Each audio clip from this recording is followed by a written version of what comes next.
Good afternoon and welcome. You've made it through the bulk of a long, wonderful day. I want to first thank the IHF for having me here for this presentation. This is what does it take to be a top performer? And it will be myself starting off and giving some history of what we've studied in the US around top performance for hospitals, around performance and quality and safety, efficiency and effectiveness. And then I will actually be joined by one of the top performers in the United States, the CEO of Stanford Hospital, David Entwistle, who will talk about his journey about being a top performer, not only at Stanford, but actually Stanford is his third institution that he's taken to being a top performer in the United States, and talk about some of the leadership qualities that are part of that. I'm Dr. David Levine. I am the group senior vice president of Vizient, which is based in the United States. Vizient is a member-owned or hospital-owned organization by the top academic medical centers across the US. We're owned by 98% of the academic medical centers across the US, plus the big integrated delivery system. So when you think academic medical centers, you think Johns Hopkins or Duke or Stanford. When you think of integrated medical centers, you think of Intermountains, Kaisers, of health systems in the US, if you're not familiar with our system. And we are the largest performance improvement company, soups to nuts, from data all the way to consulting, of working as partners with our hospitals and our physician groups in improving care across the United States.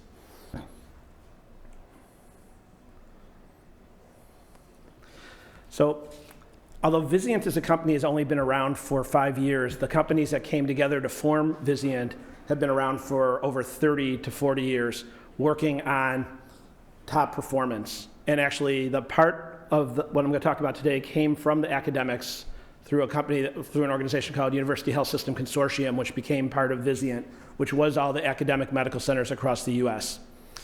And we started on a journey, and actually even before I was in the company, of studying top performance of US hospitals, and specifically at the time US academic hospitals, although now it's expanded through the whole breadth from community hospitals all the way to the large integrated hospitals. We started studying characteristics of top performers in 2005. Now, back in 2005, it was, before a lot of the big data that was around, and definitely, early on, with electronic health records and whatnot. And back in 2005, it truly, what was now become our quality and accountability rankings, which those rankings are used as one of the biggest drivers for healthcare systems to improve their care, truly was a study. Because back in 2005, we didn't really know what those characteristics, what was the secret sauce to make a hospital a top performer versus what just made a mid performer or a low performer. So back in 2005, we embarked on our first study of characteristics of top performers. And I'll go over some of those key results. And surprisingly, and not so when you look at some of the key elements, they've become more sophisticated, but as we continue a decade plus of study, things haven't changed that much. There are little pieces that I'll talk about that have changed, but our next study that we did, and the first study was published in peer-reviewed journal articles in 2007 from that initial study. 2010, we went back and we studied characteristics of rapid risers, ones that rapidly moved up 20 spots in our rankings out of about the 100 academic medical centers and got into the top quartile. We continued then to study things in 2012, looking at structures to support quality and safety. Did you need a centralized quality department? How many FTEs? What was the magic sauce of that? And we'll touch on that a little bit. We looked at good governance characteristics in 2013, and then we continued in 2014 on what were the keys to continue to drive accountability and results. We looked at impact of technology along the road. And the newest study that I'll talk about today, and that David Entwistle will address as well, is we looked at sustainers. So we looked at now people that have risen to the top and stayed into the top, in the top 10, top decile, versus those that may have risen to the top but didn't sustain that top performance. And again, we're looking at characteristics of those institutions that differentiate them from those that did not sustain.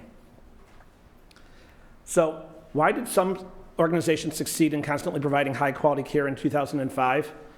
And that was really the first study, and it was really to determine which organizations had the best outcomes in an objective way. So looking quantitatively at the outcomes, but then discover the organizational cultural characteristics in a qualitative controlled study that made them the best. So we didn't want to just reinforce preconceptions. We wanted to actually truly study, and again, this was back in 2005. We continually use and look at these domains of efficiency, effectiveness, equity, patient-centeredness, mortality, and safety for the ranking. Now, in the initial study, there were only 80 academic medical centers in the US. Now there's about 100 that are involved in us looking. And actually, all these domains are now ranked. But back in 2005, we didn't have effective measures in efficiency. And over time, we've changed a bit of the weighting in some of these pieces. But we look at all these domains as we're analyzing top performers. And we found that major differences really existed between those domains, between the top performers. And you can actually see statistical differences on the graph, especially between the top tier and even down into that group 2, which would still be top performers. These are the median, the middle type groups, and then the lower performers over. And you can see a nice graduated cut, especially between number 5 and number 6. Although there is, and continues to always be, it's interesting, number 1 and 2 tend to differentiate themselves even from the rest over the years, but we statistically deem top performers at the first statistical cut at the top decile mark as we've moved forward. So we did a qualitative study first of what was different between the top performers, and we took 3 institutions that were top performers quantitatively around those domains of safety, mortality, efficiency, effectiveness, patient-centeredness, and we took 3 that were in the middle. Back in 2005, there wasn't the internet was there, but there wasn't a lot of notices of who was top performers. There wasn't as much out there. The site visitors went blind to the institution, so they didn't know who was a top or a middle when they did the site visits. And they spent a day and a half of structured interviews, all levels, nurses in the trenches, head of nursing, the clinical medical staff, the C-suite, but also talking to line workers like in environmental services and whatnot. In many cases, people were worried when we walked in that we were accreditation or looking for compliance or whatnot, where it was really truly a study, but it was a comprehensive look of the things. We focused on leadership and management behaviors. Interestingly, of the institutions themselves, when we asked them, do you think you're a top performer or a mid performer? Because we hadn't put out the rankings. The 2005 was the first time after we did the study that we put out the rankings. 5 out of the 6 thought they were in the top group. Only 1 thought that they were in the middle group. They were right. They were in the middle group, but obviously 2 were wrong about thinking that they were in the top. This still happens, even though now, actually, you can transparently track almost where you're going to fall, depending on where you are in the organization and depending on how information cascades. Actually now, and you'll see, top performers know all the time where they're at because of the focus on attention and the pieces. And we'll talk about that in a little bit more as well. Of the site visitors, though, 6 out of 6 in their blind guess were right. So they categorized the difference. And even today, when I walk into a place, there's just a different vibe. There's a different feel from a top performer, from a mid performer, or from even a top performer who's sliding to one that's sustaining. And we'll talk a little bit more about this. The key qualities that came out, and as I said, these key qualities we've got more specific on, but they have stayed pretty consistent. The first is a shared purpose. The CEO and the leadership team reinforce the vision that the patient comes first, and they're not satisfied with their current results. So back the last time we gave out awards in person, pre-COVID, in 2019, I got to observe the celebrations of some of the winners at our annual meeting. The CEOs, the thing that stuck to me was that everyone celebrated. The message was this was great. It was patient-focused of how many additional lives we saved, how many patient safety events that we avoided, how we improved our efficiency around length of stay. And then it was go out, and it was in Las Vegas, so go out and celebrate tonight, But tomorrow, we start over. And what we did this year, we've got to do better next year because everyone gets better. And if we only do as well as we did last year, we will not be in the top next year. That's a typical mantra of the CEO and the leadership team to the winners, that continual quest for getting better, but also it's around the patient. One of the places recently that was a winner, delayed opening up a patient care unit because it just wasn't totally ready. They could have squeaked by, but it wouldn't have given the optimal patient experience, and they delayed opening it. Not because of safety issues, it was cleared by all the standards. They just knew that they weren't operationally ready. They delayed that for 2 weeks or 4 weeks, took a financial hit of having to alternate staffing and whatnot, but it didn't matter because it was around patient care. So it was that shared purpose was key. The leadership style, the CEO is clear about his or her style and aligns others around that purpose. Everyone knows the CEO's message. Third is result-focused accountability. And this has become even more important over time as we've gone from a paucity of data to a sea of data. Having that data, that key data that's visible, that's transparent, being honest when one's not performing to the level that one wants, having honest conversations about it, saying these are the metrics, this is what we're going to hold you upon, and getting people beyond it's the wrong data, it's not my patient, it's not risk adjusted properly because my patients are sicker than others. And a lot of this we address within the Vizient data itself, but no data is perfect, but these CEOs are being result driven. This is the data that we're going by, this is what I'm going to hold you accountable by, and they keep that mantra. And the last piece is collaboration, and it's really mutual respect. That doesn't mean one can't disagree, but it's disagree and commit. And those are some of the key pieces of the climate that we found that continue to persist. In 2010, when we went back and we wanted to reinforce the critical role in the CEO, and it really confirmed, and we looked at those institutions that rose 20 spots into the top quartile. The CEOs of those organizations that rose had a leadership team that was committed, that was result-oriented, that considered themselves a coalition, and they collaborated.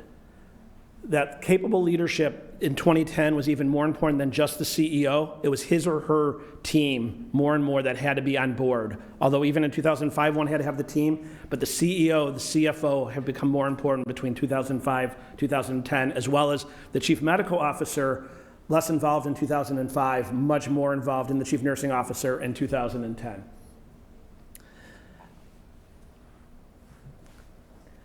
As I talked about, and I'm not going to dwell on these, we had other studies from 2012 to 2015.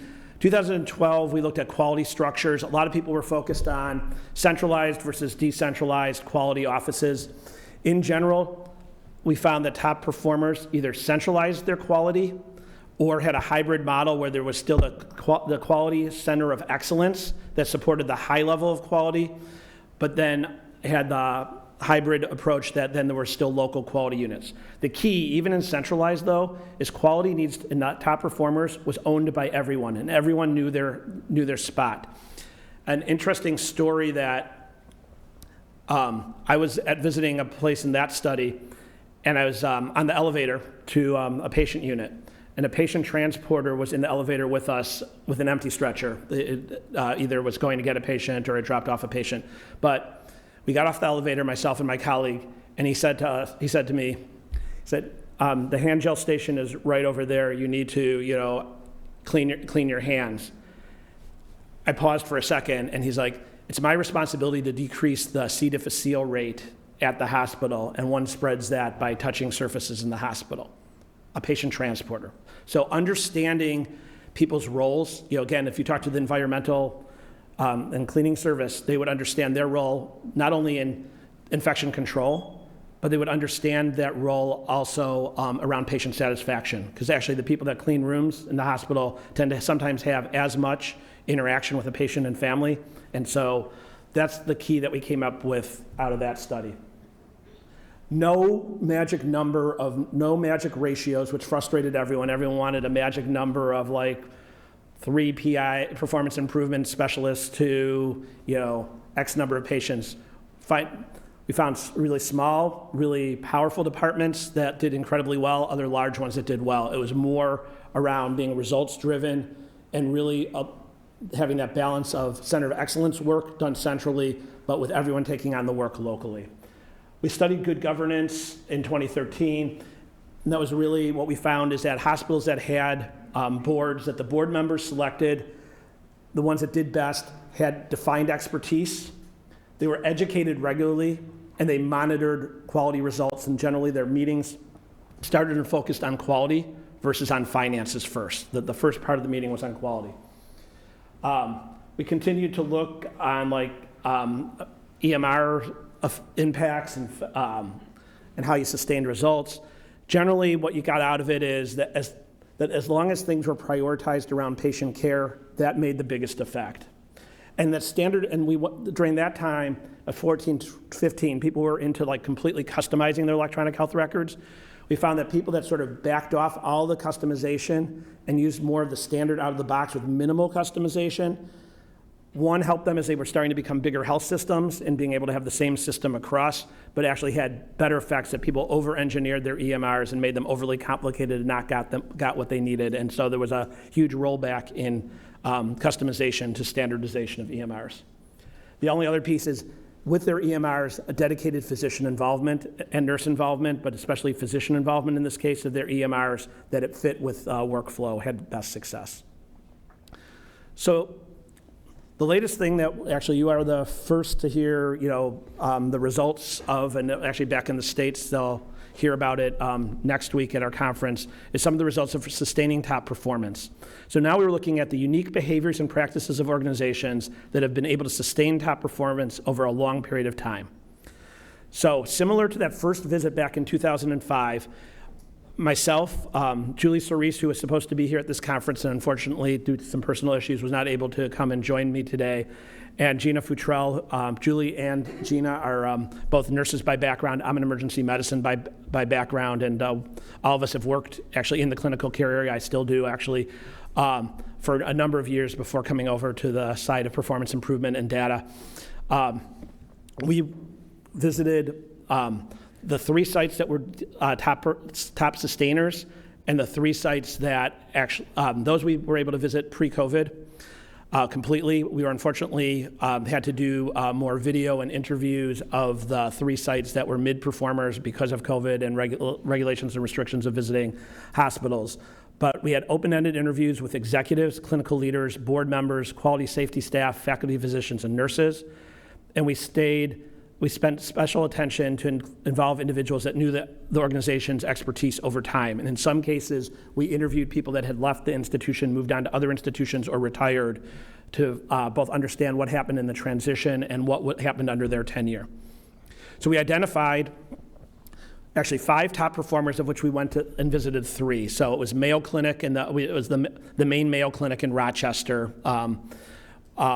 Rush University, which is in Chicago, University of Utah, which is in Salt Lake City, Utah, and the University of Kansas, and then NYU. So we went to the 3 in red, Rush, Utah, and Kansas. NYU, by the time we got to them, was the beginning, and they were early on the pandemic, that was why we did not do NYU. And Mayo was going through a planned leadership transition during that time, and just, again, didn't make sense. And by the time we wanted to get back to them, it was COVID time. We've masked the 5 institutions, of which we talked to 3 that were the comparison hospitals, the ones that had been top performers but had not sustained. But although we do plan ultimately with their permission, and after we go over the findings completely with them, with their permission, to go over and have them talk and tell their stories themselves as well.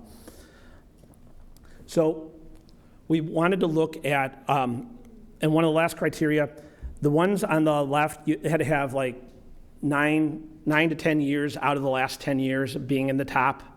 The comparators had to have fallen out of the top for the last 2 consecutive years before studying, but had to have been in the top at least 3 or 4 times in that period, and they couldn't have fallen still lower than the median, because we didn't want, we still, and most of them are still in the top quartile, but just not in the top decile, because we just wanted to really look at that tight difference within them. So we wanted to focus on a couple things.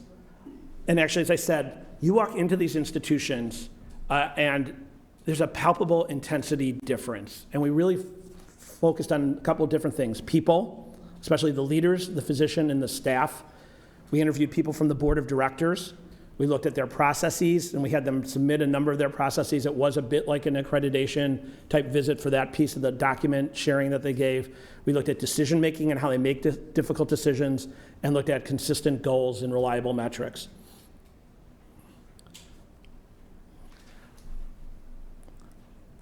So the sustainers, similar to what was found in 2005, it really was that leadership mantra, that culture of excellence from the top. In general, pre-COVID, the leaders walked around, talked to staff, and talked not only to the clinical staff, but to all staff. Other commonalities, leaders celebrated, but their celebrations were often, but they were short, and they were focused around goals, sometimes unit-based, sometimes all hospital-based. Sort of the mid difference was definitely celebrated, probably celebrated longer, a little less sometimes specific of what they celebrated. As an example, a top performer would, at least on a unit, would call out a celebration and not focus only on the quality rate improvement, but actually talk about the actual number of patients that didn't have a catheter-associated infection, the actual palpable difference. Sometimes even, without violating patient privacy, would talk about their near misses that they were able to get around, but then concentrate on better.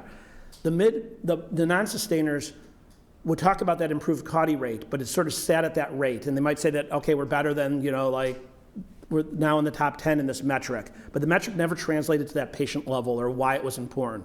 Or, again, if you take that quality example, anyone that was involved, so it's beyond nursing, it's the doctor's orders, it's whoever inserts the catheter. It might even be like the supply chain and having the catheter available. All were part of the celebration. And the non-sustainers, it would just be more the specific nursing staff in that quality example. So it didn't just bring the village. And not to say that at certain times it was appropriate just to have the nurses celebrate, but it was just much more broad. The sustainers still have challenge, maintaining a mindful and consistent culture, especially with the rapid pace of organizational growth. It's become harder and harder to continue that mantra. Maintaining the best people, and especially with burnout of clinicians, staff, they will say, is the heart of the culture, and turnover at both the leadership and management level disrupts that. Things that we weren't able to look at was, does the C-suite leadership consistency and tenure play a role? How does staff turnover impact sustainability? We have some theories around that. We just didn't have enough information on that piece, and especially with COVID, these are questions that we'll continue to look at. Is organizational size a factor, or the number of, especially in the US, a number of the institutions that we looked at have either expanded or expanding, and is there a factor around where one is in the life cycle of that expansion play a role? How impactful is employee engagement, patient and family engagement, and the culture of safety in driving and sustaining high-quality clinical outcomes? So those are things that we're still beginning to look at. With that, I am proud to introduce a professional colleague of mine who I have known for a number of years, Dr. David Entwistle, and he's going to join us by video. Great. David, I'm here. Hey, David, let me finish your intro real quick, okay? So this is David Entwistle. He's the president and CEO at Stanford Healthcare in the US.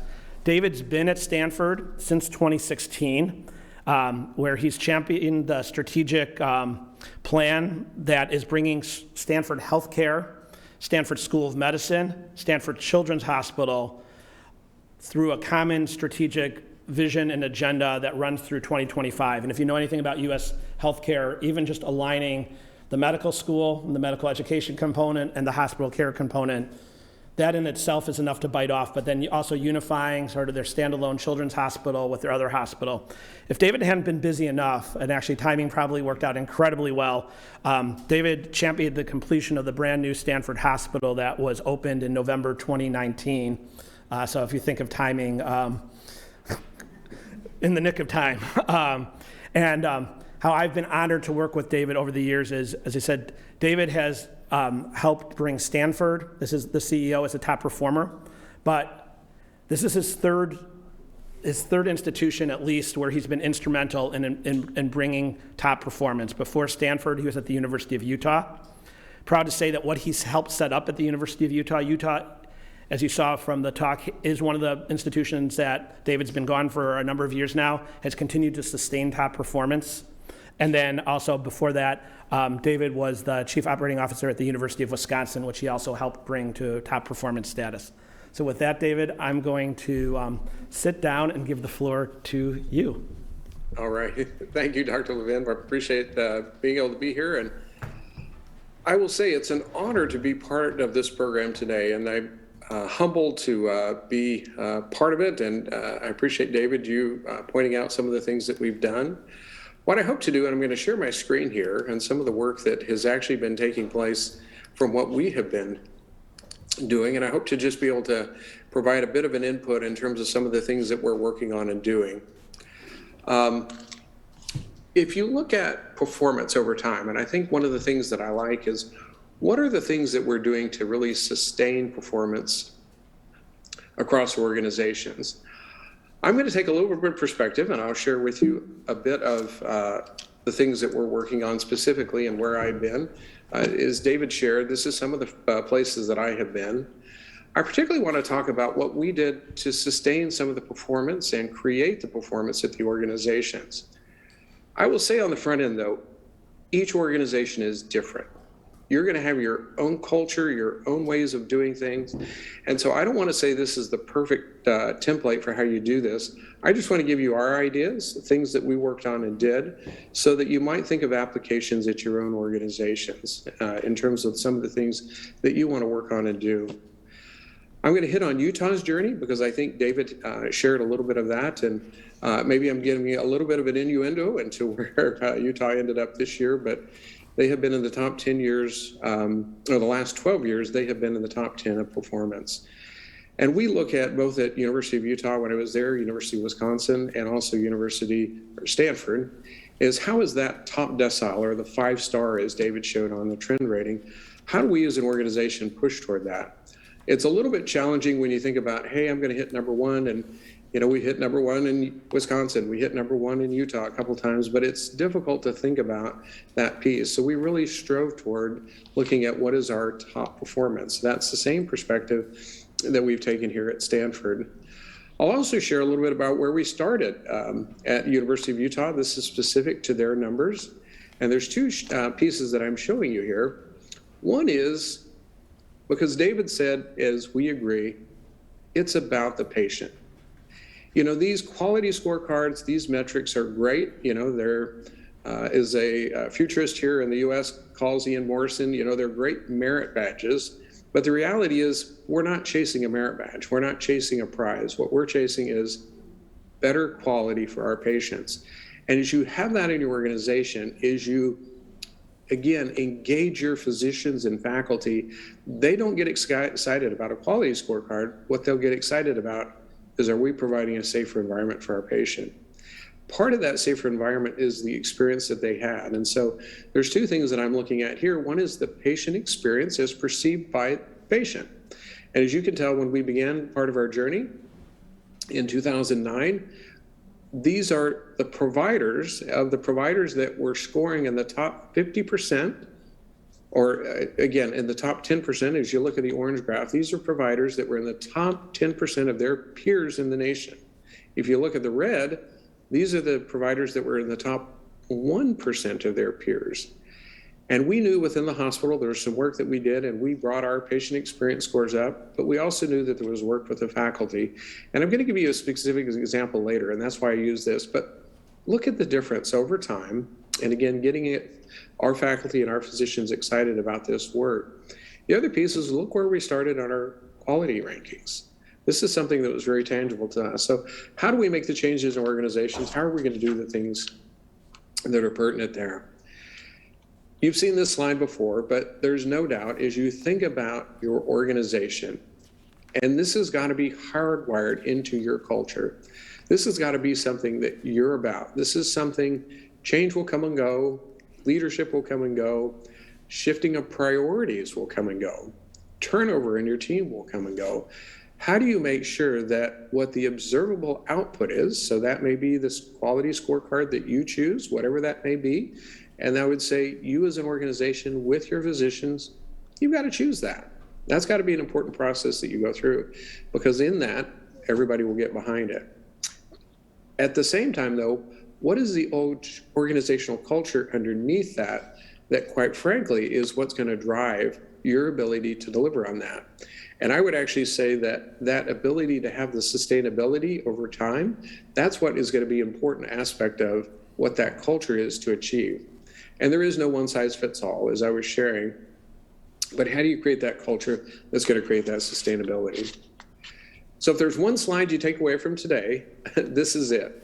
And let me just tell you why, because if you look at the formula that we've worked at or used, what you define that you're going to measure in your goals matters. You have to, as a leader or as an individual in the organization, create focus in the organization. I want to talk just a little about that. You also have to engage your stakeholders. Sometimes you have to find out who those stakeholders are, and that's going to be a crucial part of that, but you've got to include them. And I would actually say err on the side of including more, because the more engagement you have from your stakeholders, your organization, the more you'll be able to achieve in terms of what you're doing. Then number 3, as an organization, commit to radical transparency of data, of information. So many organizations hold on to data, hold on to the pieces, like there's an award for doing that. There's not. Push the data out. Push it to your organization, push it to your faculty, push it to those individuals that can do something and make decisions. Also, it's amazing what seeing that data and being able to compare does to the organization. It radically changes. Now, as David talked about earlier, if the data doesn't look good and says you aren't doing good, will they believe it? Absolutely not. They'll say the data is flawed. There's something wrong with it. The reality is, you've got to keep pushing that data out and make sure they're vested in the process of doing that. And over time, that will come around as improvements get made. It's amazing once they hit the number 1 status in the organization. When we hit that, it's like, wow, it's amazing how great this tool and data is in terms of what you see and do. And then the last point, and I'll chat about this, but how is engagement? It's got to be earned through that action and accountability. You've got to really let people see you, and David talked about a couple of those pieces, be visible in the organization, be part of that. Now, no matter how you set your quality goal, this is what we set as our value equation, is what we called it. Quality plus service divided by cost times engagement. Now, you can tell pretty quickly this is not a mathematical formula. There's not a science behind this. But what it showed is what we saw that had importance to our value. And this is what we worked on individually and do. So in your organization, define what those value elements are for you. They may be different. They may be things that are important to your organization. This is what we've seen and what we've adapted in fact, the last couple organizations that I've been in. Now, come back to practice on focusing on your goals. Every organization, you get really excited. If you're like me, I set, my own personal priorities at the beginning of every year. I had this huge long list of things that I want to accomplish.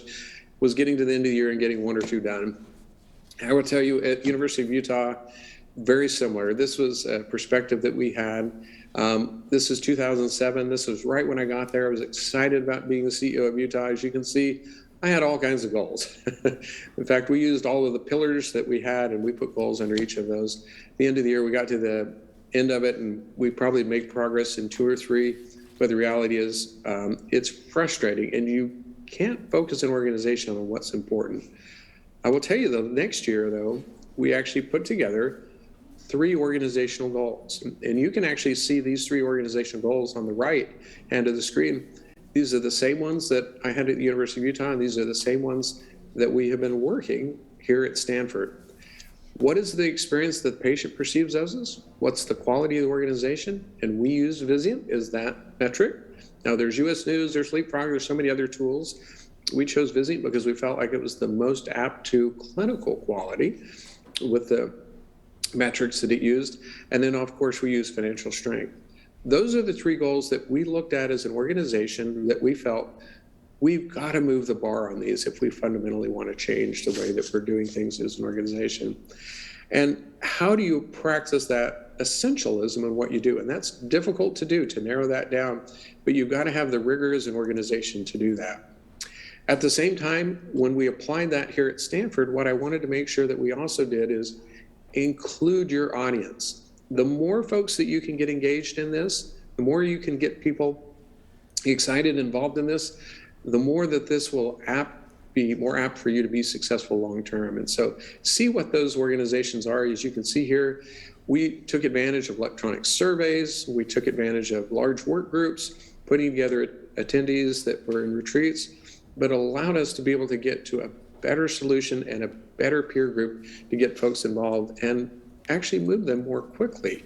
And so what is right for your organization? I'd really ask you to think to what you have in your current culture, but how do you engage in your different pieces? Now, back to the radical transparency of data. I present the scorecard that you see on your left at every single board meeting. I have that same scorecard at every one of my executive team meetings. I have it at every one of my monthly manager meetings. That becomes paramount. It's the first slide in every presentation I do, so that part of what the culture of the organization sees is what is important to myself as the CEO, but to us as an organization.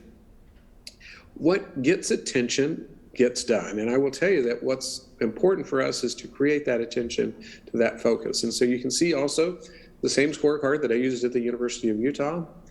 And then another example that I have is we had our clinicians coming forward and saying that if you look at tools like vitals.com, doctors.com, there were several different quality tools that actually were showing physician scorecards about how their patient experience were doing.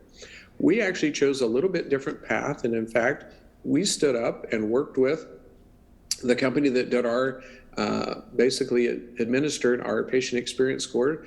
We actually put together a physician-specific scorecard that also then got shared back to the organization and to the individual faculty.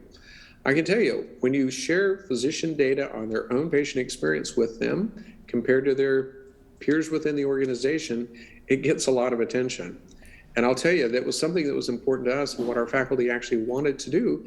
And we actually published these scores online so that you can kind of see your own report card. As the physician said, I had one of my clinicians come in one time and say, "Hey, my mom said she can get on and see my report card online." And so are you committed to that level of transparency? Because I can tell you, you need to be able to move the bar and see that. Same thing on costs. This is yet another example that allowed us to look at costs by physician, by diagnosed related groups, which is again a way in the United States that we get paid under Medicare for certain things. And as you can see here, I can actually look at and compare individual physicians. Now, the interesting part about this, when I first started sending the data out, I would say physician A, B, C, D. These were our orthopedic surgeons. Pretty soon, our orthopedic surgeon says, just give us the data. Let us compare against each other. It's amazing how quickly they get to that point because they want to see how they're doing. But make sure in your own organization, you're using that data in such a way that actually allows you to do something with it and for them to also be able to see that accountability. Now, engagement in that transparency, engagement in that culture, you've got to be able to create that. As you know, trust in your organization is a force multiplier. You've got to have that trust. You've got to have that engagement, that ability to work with, for them to see you as transparent in what you're doing, what you can work on and do. It can't just be lip service. It can't just say, this is what we want to do. This is what we, are sharing. You've got to be visible as leaders in the organization, out in the trenches, out doing the tours, out making sure in the board meetings you're showing the data. And if there's things that are standing in the way, that you're also putting the resources behind what matters. I know it's difficult, and in healthcare, cost matters, expenses matter, and it's an important aspect that we put our resources behind what we're doing, and actually that we're showing that we're out in the middle of what we're having actually the opportunity. The other piece, as I say, and David shared this, celebrate success. This can be in a variety of ways. This can be, in some cases, when I was at University of Utah, I literally, off of our 6-story building, I hung a banner from top to bottom that said we were number one. That was something at the time. You can have lapel pins made up. You can put this on your internet. There's a variety of different ways that you can do this. But pay attention to what matters in the organization, because the culture of the organization will also do that, and take ways to celebrate. When my physicians did well on their quality scorecards, when they did well and hit the top 1% of the database, I took out an ad in the local newspaper and put their names in it and said, these are our top performers. So take the opportunity to do that, whichever way that you choose to celebrate. So what is the culture that you're creating? I just want to end by saying, you've got to have a healthy dissatisfaction with the status quo. You can't continue to do things the way you've done and continue to improve. Always, the most anxious I get is when we're doing well, because I know that somebody's catching up around us. I know that we're not going to be the top performer. What David shared about what we were doing to celebrate in Vegas is absolutely true. Celebrate tonight, because tomorrow we got to get back at it. Also, making sure that you're leading in a way that delivers value to the organization, and define what that value is. We talked a little bit about that. You got to be aligned in those goals from the boardroom to the bedside. Make sure that everybody in the organization, from the housekeeper to the food service worker to the person that's in your boardroom, knows what that is. Make sure you're engaging at all levels of the organization. You've got to have transparency of that data. Be and hold yourselves accountable. That's important. Make sure that it's visible, whether you're doing well or not. It's got to be there. They've got to see that this is a culture, and then making sure that you're having that balanced, supportive environment. But those are just a few things as we think through. This is my information if there's anything that we can share, but I appreciate just being able to share a few comments with you today. Thank you so much, David. David, back to you. Thank you so much, David. What a great summary of the work that you've done at Utah and continue at Stanford. I forgot to remind the group, whether you're online or you're in the room, if you send questions through the app, I do have a few already that we'll run through. We definitely have time to the top of the hour for some question and answer, either for David, Entwistle, or for myself. With that, the first question, David, that came in is there anything that you found that the top performers did better on during COVID-19? Well, I guess this could be for me. Is there anything that you found that top performers did better on during COVID-19 than their peers, so to sustain their top performance?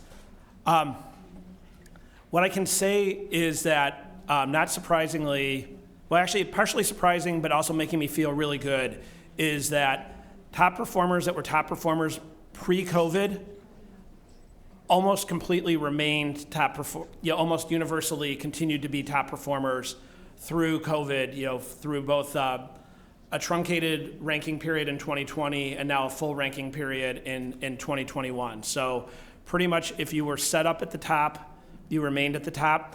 Generally, some of the things that David talked about, when in interviewing in a less scientific manner, some of the people that have continued to do well in 2021, I asked them what did they do different with COVID, and a lot of it was we used our existing structure. We had the right culture. We may have added some additional metrics around care of COVID patients or tracking other patients that were not COVID, but they used their structure of bedside huddles and dyads and triad leadership structure. They still found a way to celebrate. They weren't always bringing cupcakes or cookies to the nurses' stations, but in fact, they actually ramped up their celebrations in smaller ways where one could still do it safely with COVID and really recognizing the staff. So that was, I don't know, David, if anything special or things that pulled over for you at Stanford around COVID. Well, I'm smiling because how important are the cupcake rounds? Those are an important aspect of some of what we share and do. You've got to create a sustainable culture throughout, and I think, David, that's what I appreciate. One of the things that we did is, whether you're in the middle of a pandemic or in the middle of the crazy course of what we do every day in the hospital environment and what we have to anticipate, having that consistency across the organization is an important aspect of that. If they see you kind of going with the whim of the time or what's, the hottest moment, that's, I think, where you create the havoc and the mistrust a little bit in terms of what you're working on and doing. So I like that you shared that. Great. couple things I just want to emphasize from David's talk and what we found. It really is that data transparency, that having that data out there in front of the staff was really consistent. And actually, in fact, in some of the non-sustainers, they had been transparent about the data. All of a sudden, when they weren't doing quite as well, when they were starting to sort of fall out of the top, and they were getting pushback from their clinicians, instead of having those conversations with the clinician leaders, continuing to have the dialogue, they just stopped showing the data. And not surprisingly, their performance did not sustain up in the top, and they sort of moved down to a next level, and they sort of went to the next. One of the three non-sustainers went to a different flavor of the day, and it doesn't have to be the Vizient rankings, but in general, when you start to probe the underlying outcomes, clinical outcomes around safety or inpatient mortality or whatnot. So with your new system, how are you tracking that? Well, we're not really tracking that anymore. It's sort of telling, because I had been at that institution as a sustainer, and they all believed in the data when they were doing well. So that was a great point, David, with that. David, one thing that I would add to that, the data is so interesting.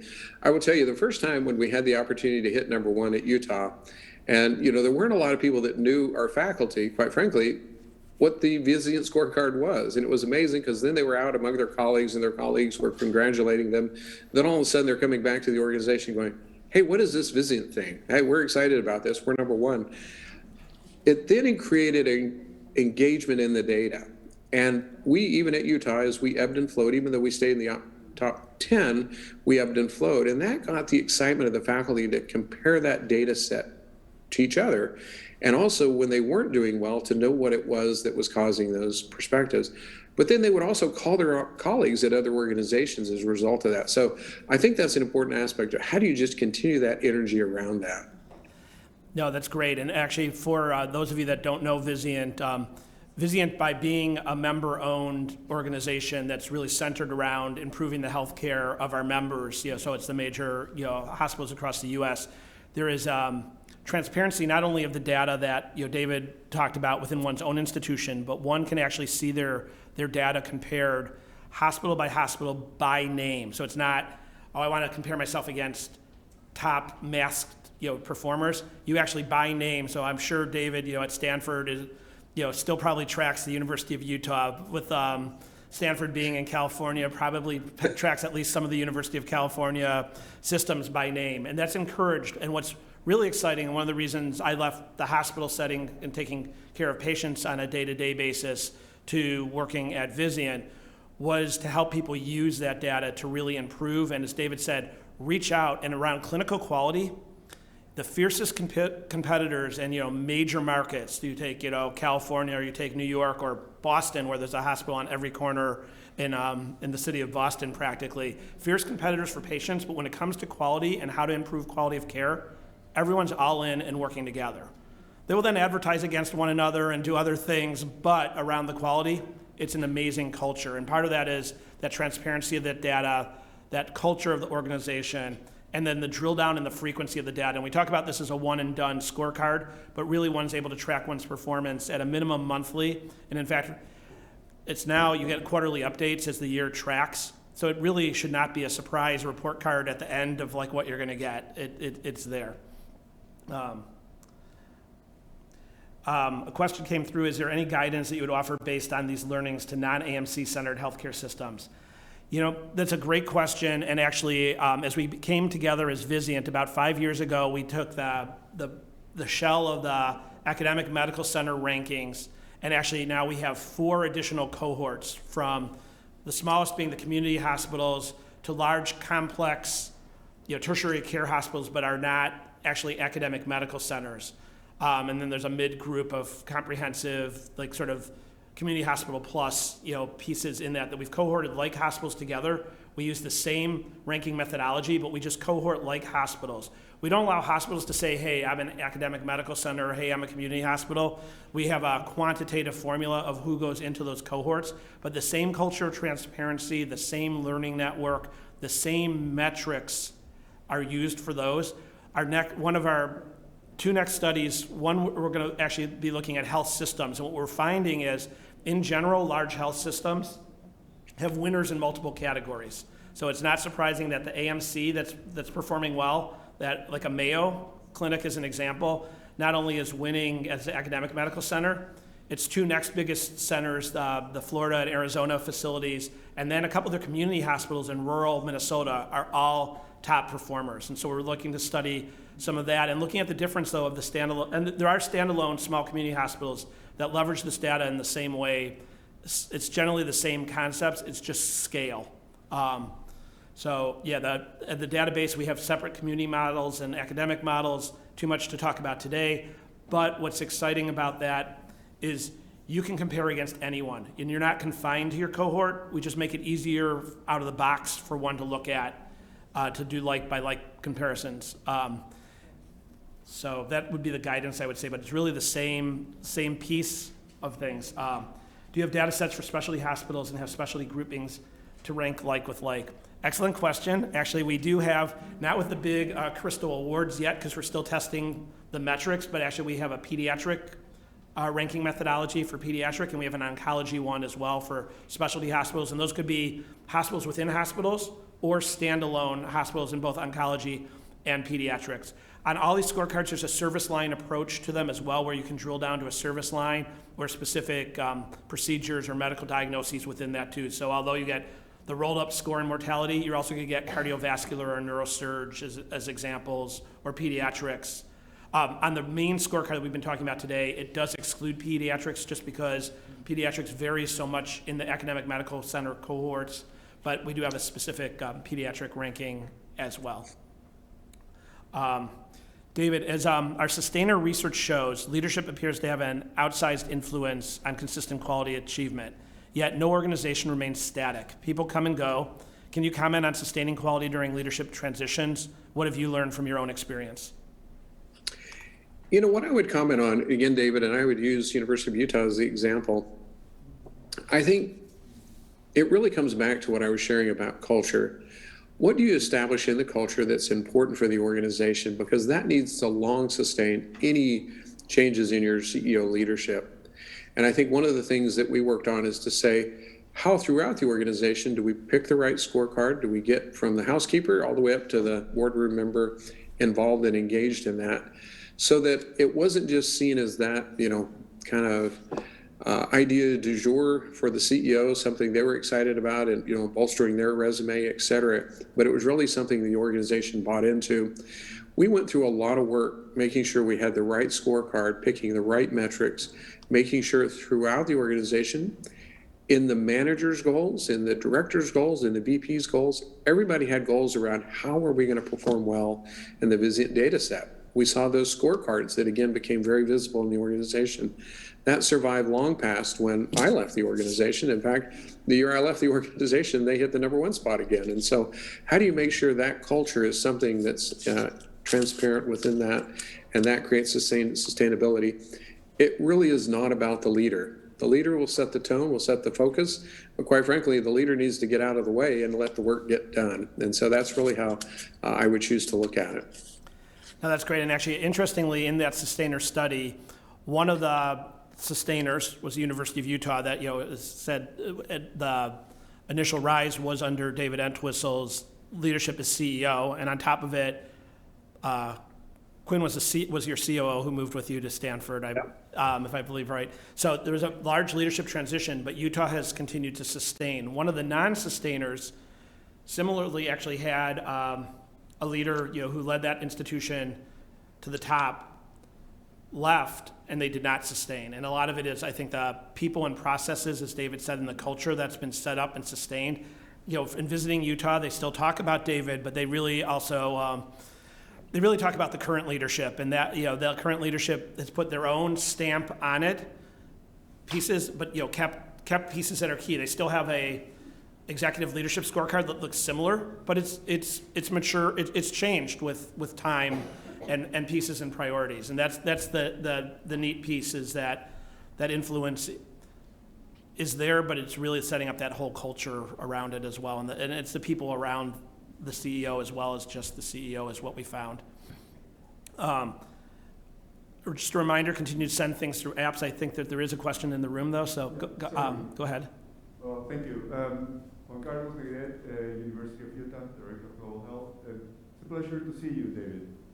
You too, David. I have a question regarding the conceptual equation on value. By adding something that looks like an output more than an input, which is engagement. I understand how the other elements of that conceptual equation can be measured. How do you measure engagement? And is the resulting equation not one of value, but sustainable value instead? David, did you catch that? I didn't, David. Could you repeat that for me? On the equation that you showed on one of your slides. Yep. I'm paraphrasing this. So the engagement was felt as more of an output than an input. And just could you talk a little bit more about that engagement? How do you measure that engagement? And perhaps maybe the right output is more around sustainability, sustainable value versus value. And again, when I talked about that formula, I think that's why that has got to be specific to your own organization. The original formula had quality plus service divided by cost. We didn't have engagement as part of that. What we did later is to realize to engage, or you could use sustain this in your organization, you've got to create that culture around that. And so that formula, more than anything, is going to be what is important for you to focus on.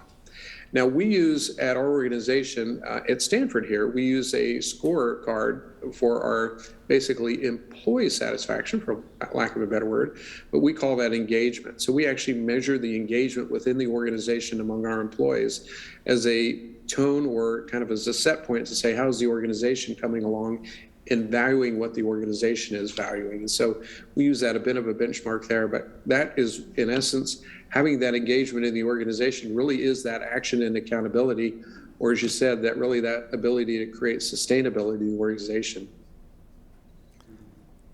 Great, you nailed it. I think we have time for about one or two more questions. How do you engage as many stakeholders as possible? By meetings, by actions, or just by annual whole hospital staff meetings? Maybe, David, talk a little bit about the different ways the various ways that you've engaged your staff, either at Utah or Stanford. Yeah, and I think you've got to figure out what is pertinent for your own audience. I mean, literally, we would have educational sessions where we would talk about this. As I talked about, the scorecard was prevalent across the organization. You could see that no matter where you went. I also presented it. My leadership presented it, so that it created that visibility. But having those organizational type pieces and incorporate it into fun things that you're doing too. Don't just, so to speak, use this as something that's always viewed as you've got to do this, but it's something that you're creating a sustainability in. This is something we celebrated. So especially at times of year when the Vizient rankings came out, there were little award celebrations that we would hold. There were pins, there were hats, there were t-shirts, there were things that, again, you would see around for years because, you know, with these things with people wearing them. But it created that kind of culture within the organization, but it created also something that was fun because, you know, sometimes the currency of leadership is attention. And what we paid attention to is actually what the organization saw as having value. And so having that ability to celebrate this, do those things that actually engage people, whether it's the cupcake rounds, you know, sometimes it was pizza on the units for those areas that had improved in some of their Vizient rankings. It was really trying to find fun ways to do that, but it doesn't have to be some elaborate program or schema. It really can just be things that you're incorporating in your everyday work. Yeah, and when I looked at other sustainers, very similar. It's a combination of small group meetings, small celebrations, big pieces. I think the only difference between sustainers and non-sustainers, a big difference, not the only, between sustainers and non-sustainers. Non-sustainers in general depended on like email and sort of less personalized things, and not that sustainers didn't use email and continual reminders, but there was a presence, especially again, pre-COVID, and I'm sure that this will happen, as we move from pandemic to endemic.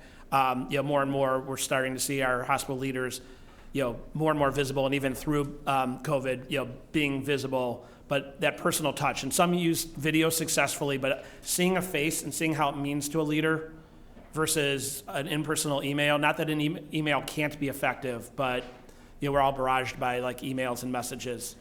That's the only other thing from the study I would say. Make sure there's not last question. How do you balance competitive versus collaboration? David, do you have a quick answer on that one? I think your point is exactly true. There's nobody that ever competes on quality. I will tell you, I can sit around my colleagues at the boardroom table with other CEOs that I'm, basically, and I won't say we're competing on, but we're all in the same scorecard. We all get excited and celebrate each other's success and are more than happy to, in fact, share what we did to work on it. We have a best practices sharing session as part of this overall accountability award. And so take that opportunity to share your good ideas, similar to what we're doing here today. I want everybody to raise to the same level of quality that we hope to achieve all the time. Yeah, and really, since I've been with Vizient since 2010, the study started in 2005, but took over the quality and accountability pretty early on in my tenure.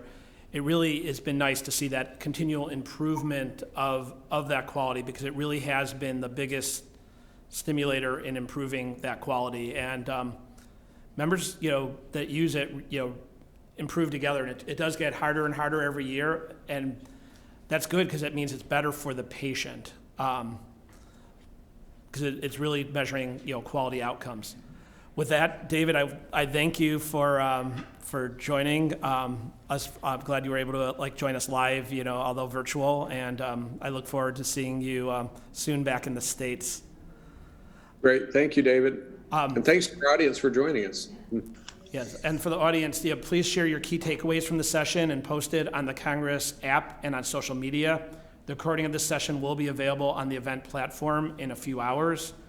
I'm asked to remind you that tomorrow the plenary session will start at 9 o'clock local Barcelona time. And if you're interested in more data, join a session that I am part of with two other great leaders on how many terabytes of data do you need in healthcare. That's something that I will share with colleagues from across the globe. I think it's at 5 p.m. tomorrow, but just look for terabytes in the title or my name. So thank you so much.